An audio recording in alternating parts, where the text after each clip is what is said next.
This is the Battery Carriage House Inn. It was built in the 1840s. It's a huge success. It's a huge hit, and people come from literally all around the country to experience Charleston's most haunted inn.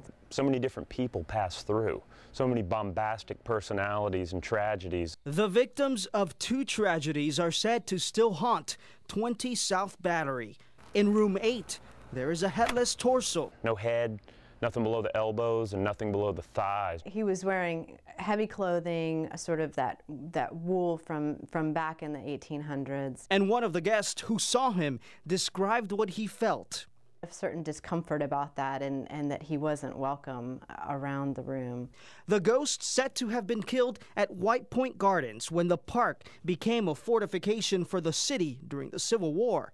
It was a massive explosion. The men were dismembered, and I believe the ghost in the Battery Carriage House Inn is one of those Confederates that was blown to smithereens in the mid-1860s. We've had people report the shutters behind these curtains will open and then close. Images are seen on the mirror. Guests say the faucet drips, and when they get up to look, the sink is dry.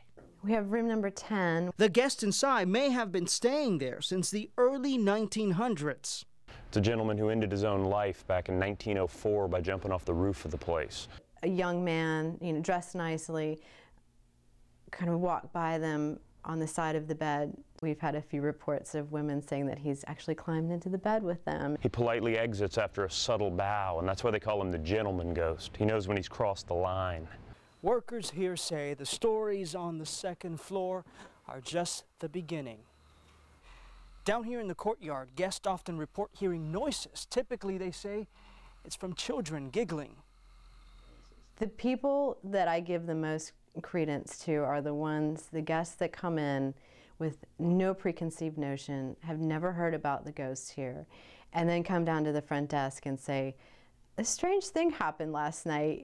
I've never seen an actual apparition, but occasionally you get that feeling where you look behind you because you feel like someone is watching you or is right behind you. It's not surprising that Charleston has so many ghosts because the city's been here nearly 300 years. Ed Macy wrote a book about haunted Charleston. He says there's so many stories, he could write several more. I've always thought the spirit world crystallizes around what they're familiar with. And by law, you will not find a place in America that has more places of interest that are the same as Charleston.